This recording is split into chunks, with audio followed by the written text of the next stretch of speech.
Welcome to the Life After Sugar podcast, the podcast that's not just about sugar, but about your relationship with it and also with food and especially with yourself. So if you want to discover your life after sugar and hear inspiring stories from all kinds of people who also cut out sugar in their way, at their pace, for their own reasons, this is the podcast for you.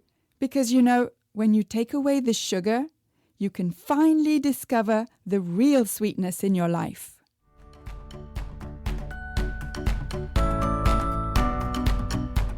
I'm your host, Netta Gorman, and in today's episode, I'm talking with Mirinda about what it really means to her to make peace with food. Not through dieting or restriction, but by learning how to nourish her body and listen to how food actually makes her feel. We'll get to our chat in just a minute. But first, I just wanted to tell you that if you're looking for some free resources, then I have plenty for you. First, download my 5 tips to get rid of cravings. And those 5 tips may not be what you think they are. So go to aftersugarclub.com and download your 5 tips today.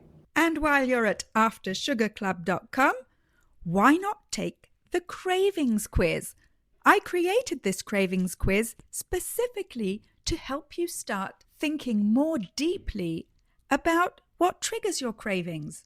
And when you do this quiz, you'll get your personalized score as well as my practical tips to help you take your first step to get rid of cravings. Those free resources are at aftersugarclub.com. And also, come check out the Life After Sugar Facebook page and subscribe to the Life After Sugar YouTube channel, as well as my Instagram account at My Life After Sugar, which is where you'll get all kinds of inspiration so that you can see that it's perfectly possible to live a happy and active life, even if you don't eat sugar. All right, so here's my chat with Mirinda. Okay, so today I'm talking with Mirinda. And Mirinda, can you just tell us a little bit about how you grew up, where you grew up, and your relationship with food and sugar as you were growing up? So I grew up in the Midwest for the most part. Then my family moved to New Orleans, which is in the south of the United States. But both places were very focused on, family and food. And New Orleans, if anybody knows a little bit about New Orleans, very focused on food and drinking. Yeah. So from a very young age, desserts, food, everything was a big part of both my parents' life. My dad was a marathoner and a triathloner as a hobby. So he tried to eat really healthy, but my mom really struggled with yo-yo dieting. So she was always on again, off again. And so we pretty much grew up with really conflicted messages, and I really didn't know how to eat or what to eat. I think, it was really hard having those two extremes with my parents. Mm-hmm. And I had 3 sisters. So, puberty really hit, and I never really struggled hard with my weight when I was growing up. I didn't until I was in my late teens, when I think it just accumulated where I did not know how to eat. And I did really start eating sugar, and I felt like I could not stop. And that's why I related to your podcast even back then. Now I'm cured, quote unquote. Mm-hmm. But I really had a hard time in my late teens and early 20s with it. Yes, okay. And can you give us an idea of what sorts of things you were eating as you were growing up, like as a teenager? Yeah. Well, so I remember from a pretty early age riding my bike.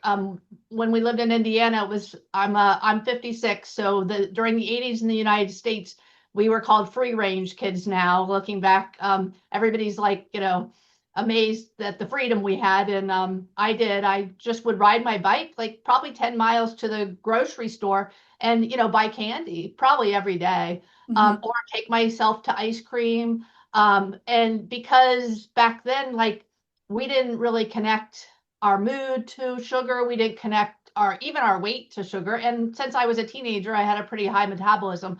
So I really didn't become like worried about it until I was in my later teens, and I did start to, feel like I was overweight. So then I got into that cycle of that my mom was in.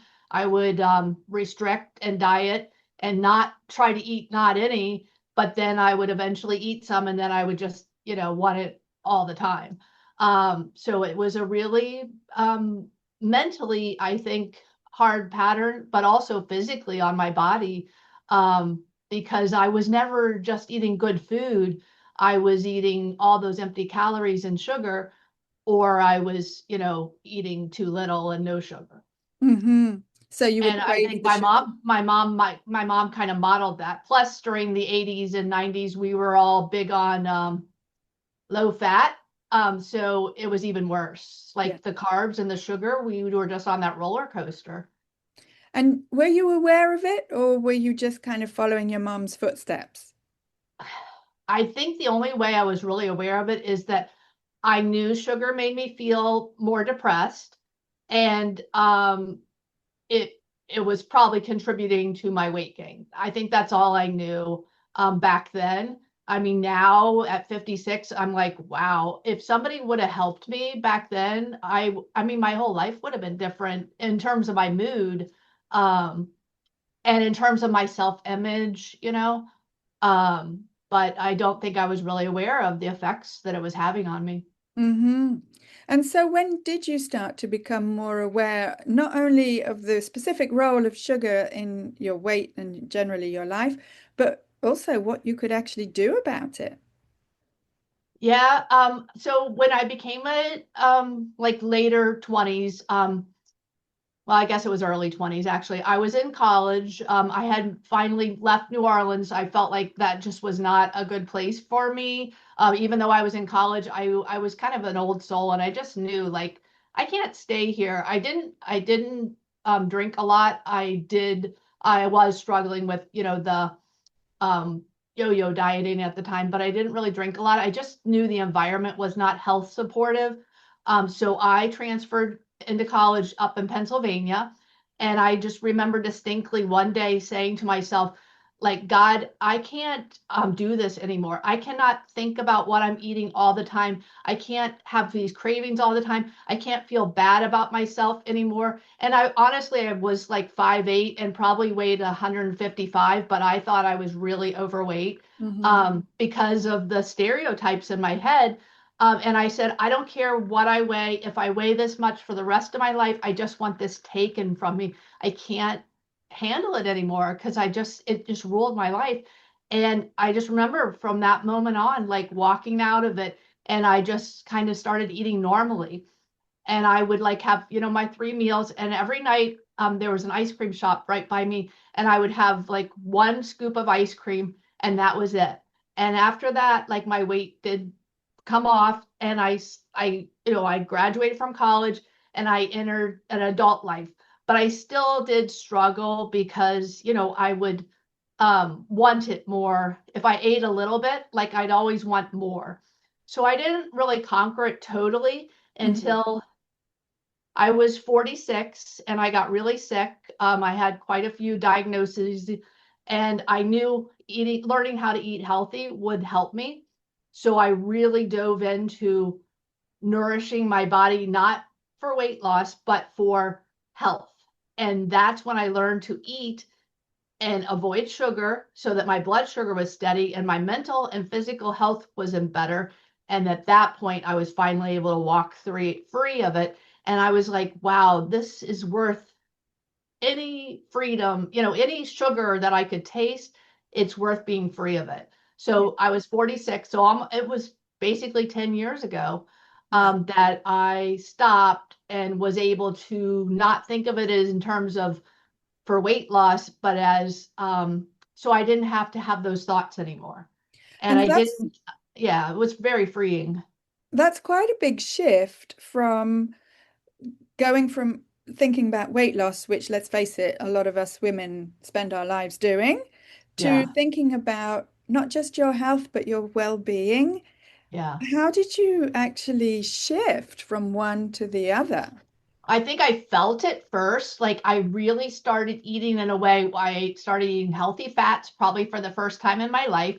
I stopped eating fake sugar for the first time in my life because, I was one of those that thought that yogurt with the, fake sugars in it and the fake fruit in it was healthy because I thought it was healthy because I was eating yogurt and I was eating, zero sugar, but it was Mm-hmm. fake sugar. So I stopped all the fake foods and I started eating real food and started cooking, like real foods for myself. So that really got the sugar out. And I just noticed like I don't have that craving anymore. Like I'm not thinking about food anymore. And to me, it was worth it.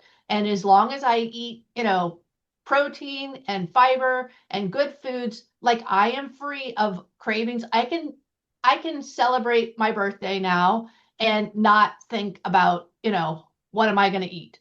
I can be at any buffet and not like feel that draw because I think I'm well nourished.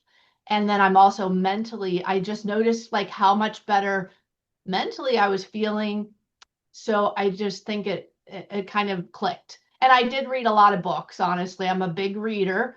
Um, so I read like, the mood cure, and I like really learned how sugar was affecting my brain and my physiology. I think when that clicked, I it really helped me Yeah. um, to realize like it's not about calories, it's not about my weight, it's about how I feel mentally and physically. Wow. And so after a whole lifetime of thinking in terms of calories, and weight, how do you feel now that you don't have all that brain energy used Yeah. up thinking about those two things? It is so freeing. Like I mean, I honestly wish that for everybody, and that is one of the reasons that after I became a natural health practitioner, I thought I want to help women have that. Like I don't really, I teach them how to lose weight, but I don't honestly, I don't care if they lose weight or not. If they can have this freedom from food and the draw and the cravings and the noise in our head, Hmm. then then that's so much better. And you can be healthy, you can nourish your body well, and still carry a little bit of extra weight. And honestly, that's better than being on that roller coaster, Oh, you know? yeah. And I would say also you can lose weight and be totally unhealthy. Yes. Yes. So I would say the last 10 years of not having to diet, and not even thinking about it and not like um yeah, not having that pull in my life has been just so wonderful mentally, but also time wise, like, and it's probably been really beneficial for my children too. Hmm. Because I have broken that cycle. Like my kids have never seen me struggle with that, you Yeah, know? yeah, you're a wonderful role model for them, not because you're working hard to be one necessarily, but because you're living what you Yeah. you're a living example Yeah. of feeling good. And they eat plenty of sugar, trust me. I mean, my daughter, I had her at 40, so I know we have that in common. And Yeah. she's 15. And teens today eat a lot of sugar. And, I just say to her, like, brush your teeth and you want to eat some, protein and vegetables too, because you need to be nourished. That's not giving you the nourishment that you need. Mhm. I never really say anything else. And I mean, she eats dinner with us, and the other stuff she eats, like that's on her. And I don't think she struggles with it. I mean, I would love to see her eat less, but I don't also. I know that that's her own journey, and I don't try to control it. Yes, I think the fact that you are there doing your thing and feeling good in the same way as I do that for our children, especially girls, especially teenage girls, Yes. it's really all that we can do and that is necessary Yeah. because, as you say, they have their own path. Yeah. And what we didn't have is an example of a mother who is Right. happy with not just her body, but how she lives and how she eats. Yes. And they have that. That is Yes. a huge advantage for them, in my humble opinion. I agree. I think, I have a lot of friends that struggle with this and they ask me like, oh, what do you, because they know I have a lot of healthy videos on my Instagram and Facebook. And even if they're not a weight loss client of mine, they see those. So they know I cook healthy all the time and I share healthy, ways of living. And they're like, what do you tell your daughter? I said, I don't tell her. Hmm. I just model it. And I think that's hard for parents sometimes, but that's how I mean, we have to do it in all areas of life, really, especially with teenagers. Yeah, Obviously, when she was younger, like I taught her, like a little bit more, but now they're teenagers. So, sure. Yeah, totally. And has your definition of healthy changed over the years? oh, yes, yes. I thought I was healthy. It's so funny. Like I really did. I worked all the time, one. Two, I drank way too much coffee. And I ate all those like fake sugars and fake foods, like Mhm. I just didn't realize, um, I think it was just our mentality. And I didn't eat any healthy fats, really before Yeah. 10 years ago, probably yeah, very skewed. And Yeah, that's that expression, healthy fats, for most of us, we're the same age. We grew up in the 70s and 80s. I yeah, mean, it just wouldn't have made sense to us no, then, no, healthy fats in the same sentence. right? So that also is a huge mindset shift. So can you Yeah. tell us some of the healthy fats that you eat now?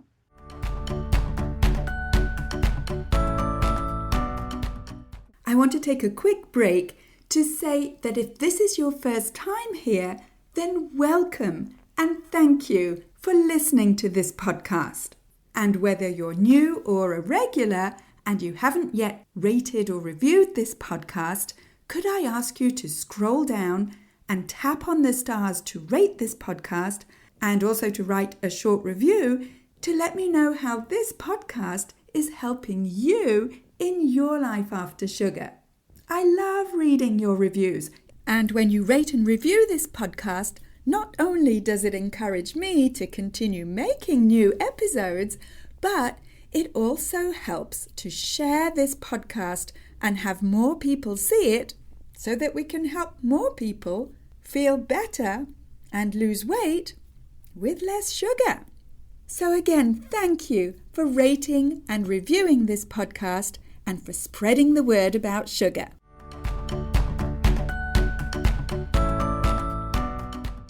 So, yeah, I remember when I first started eating avocados, I love them. They're so tasty, chopped up in my salad or made into, recipes and stuff.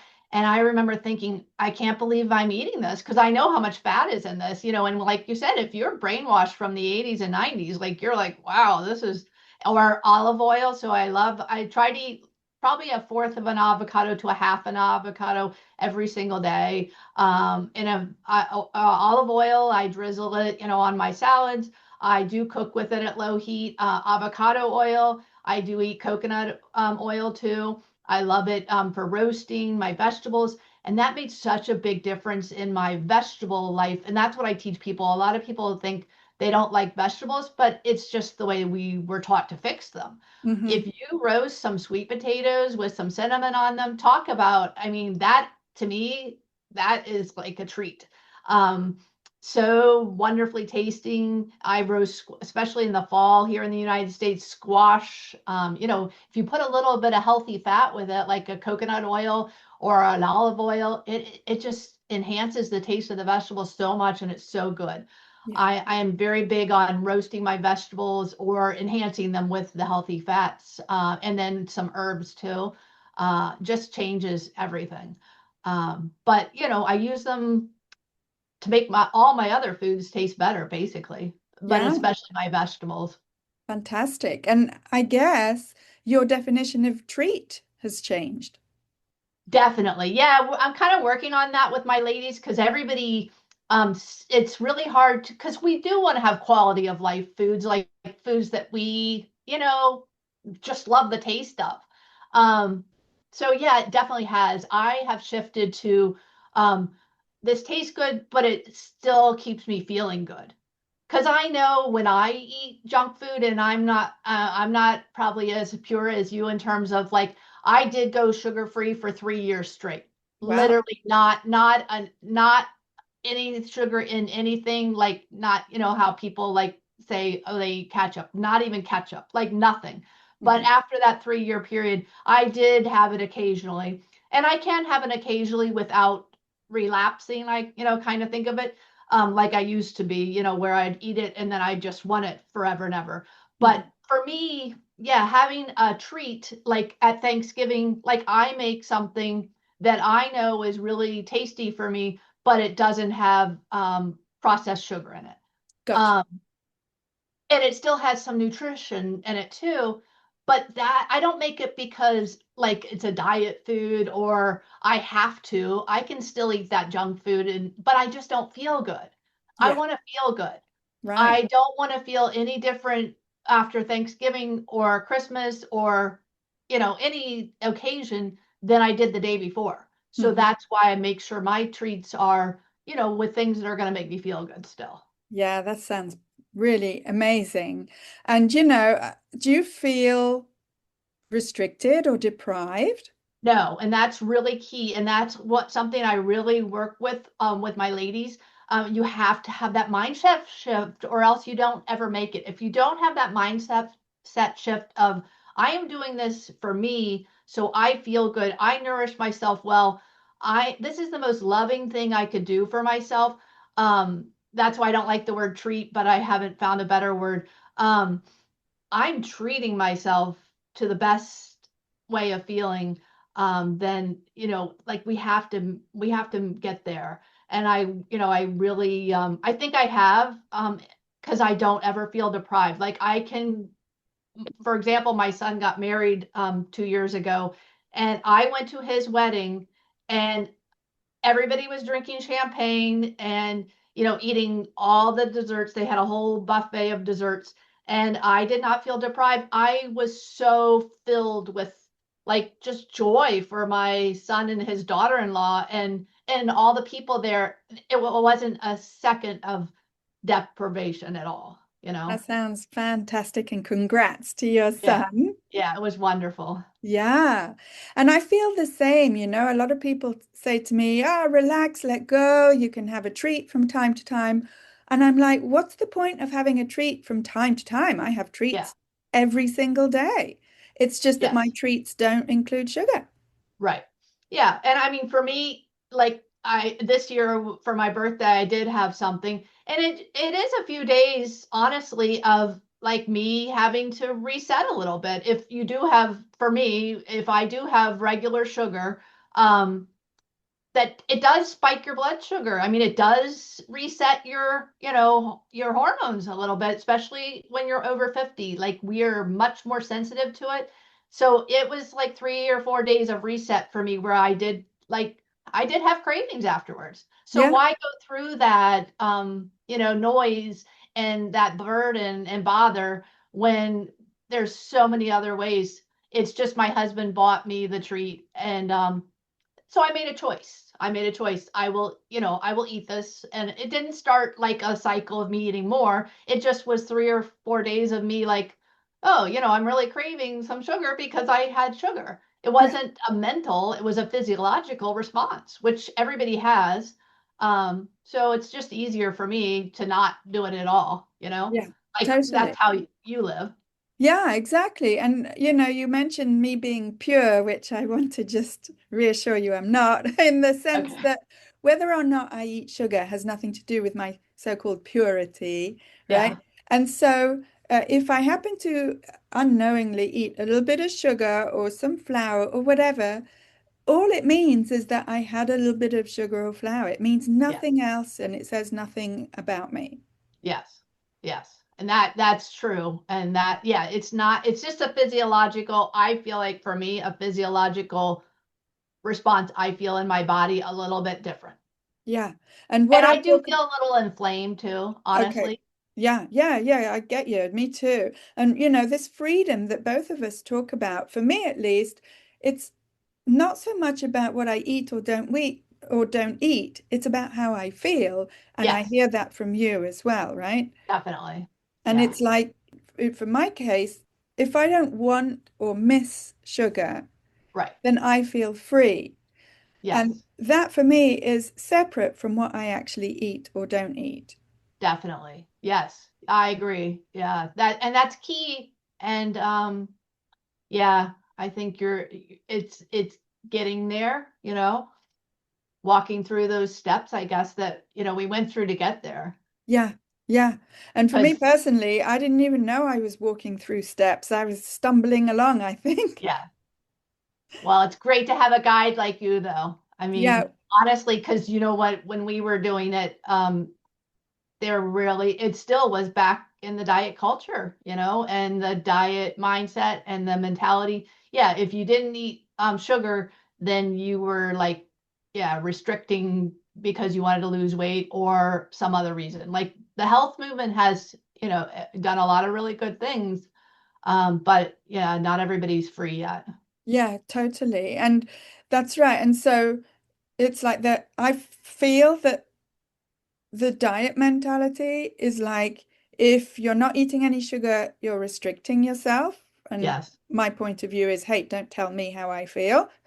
right, And the other thing is that if you do happen to eat a little bit, then suddenly it's all back to square one and you've cheated or right. you're not perfect anymore. And I'm like, yeah, I can't live with all this pressure. No, I just don't want to. And so I just took it off, I refused yes. to follow those particular rules. Right. And I think was, when I got my blood sugar basically regulated by the way I was eating with, I eat basically 3 meals and a snack every single day, and I eat them at pretty much the same times. And I always have a protein and I always have a good amount of fiber. I eat plenty of fruit. That really bothers me when people think they can't eat fruit, when they're, Yeah, like there's women I meet that don't eat fruit. And it's very odd to me. So I eat plenty of natural sugar. I eat, dairy. I eat everything, except for the processed sugar, sure. Yeah, and it keeps my blood sugar really even. So once I think I got off that blood sugar roller coaster, then I was able to get off mentally too.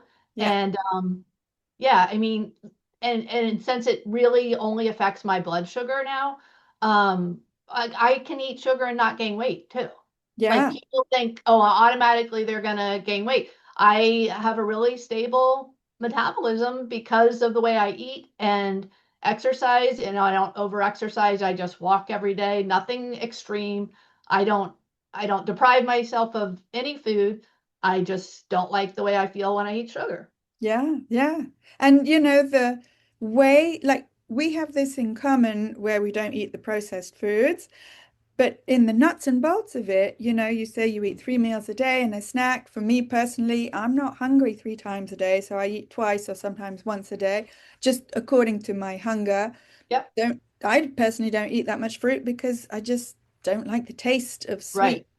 sweet Yes. foods anymore. But I'm not against fruit. I'm just saying, Yes. that What my works for tastes you? have changed. Yeah, Yeah. you just respect your hunger and your Yes. tastes, and the Yes. rest is up to you. The rest is Yeah. feeling good. Right. I think that's key is, people see on Instagram and especially now women so pressured to be one way or another way. And especially, over 50 with this big, movement that, our health's going to fall apart if we don't do this or that. And, you and I both just shared, we do really different things, but we're both really healthy and really good weight and really good energy and really good mental health, and we're moms of teenagers at our Yeah. age, and Yes. I think that's the key is just learning to do what works for you and not trying to fit into a mold of something that you think you're putting on yourself. There's a lot of Absolutely. freedom. And I Yeah. think that becomes slightly easier when we are in our 50s because we're like a lot more self-confident and we're like, yeah, Well, I'm that kind of personality where I'm like, don't you tell me what to do, you know? Yeah. Well, I think everybody is. That's why the diet thing doesn't work. I mean, so many people, and that's what diets fail because you go on a diet and you follow those rules that are superimposed on you, but they not be good for you. And then when you're done, you're like, I'm going to do whatever I want. And that's why that doesn't work for us. We have to be in tune with, this is what works for me. And how we feel. And that's why when my women, like I guide them through, how does this make you feel? Mm. Like with the foods and when we're eating and things like that. Like we talk about, like, does it make you feel better to eat, at this time or that time or, all that. Um, yeah, it's getting in tune with that. Absolutely. Yes, that's such a powerful message for the next generation, but also for women our age and older and younger. That is like the central question. How do you want to feel? Yeah. And thank you, Mirinda, for bringing that question to light. Thank you. What I really love about Mirinda's story is this shift away from weight and calories and rules and towards how she actually feels. And her freedom didn't come from perfection or restriction, but from nourishing her body with real food, from steady blood sugar, from healthy fats, and from more self-trust. Both Mirinda and I, and possibly you, don't need to avoid sugar out of fear or pressure because we've learned to choose which foods make us feel good, both mentally and physically. And this freedom is so important for us, not just for our life, but also as models for our children and grandchildren, and in my case with this podcast, for thousands of people. So the bottom line is, this isn't about being good or perfect or pure with food and sugar. It's about asking the fundamental question, how do I want to feel? But getting to that question and getting to the answer to that question is definitely easier said than done, which is exactly why I created the Freedom from Cravings Formula program. Because I created this program specifically to help you go deeper into your relationship with food, especially sugar, and also into your relationship with yourself, so that you can finally get guidance and support to stop emotional eating, break free from sugar cravings, slim down, and feel more in control around food. In the program, you'll get step-by-step guidance and customized support through the 5-step formula that I've developed to help you stop emotional eating, break free from cravings, and feel more in control around food so that you can finally live your life with more energy and fit into your favorite clothes effortlessly and feel confident in your food choices so that you can ditch the shame and embarrassment that you feel every time your emotions make you slip or fall off the wagon, and so that you never feel like you're on some kind of restrictive diet. If you're at the stage of your life when you're finally ready to look after yourself, let's chat. You can talk directly to me on a free clarity call at any time by going to aftersugarclub.com and clicking on Program at the top. You'll also find the link with the show notes together with this episode. So go to aftersugarclub.com. Speak to you soon. That's it for this week. Keep in touch and see you soon for another episode.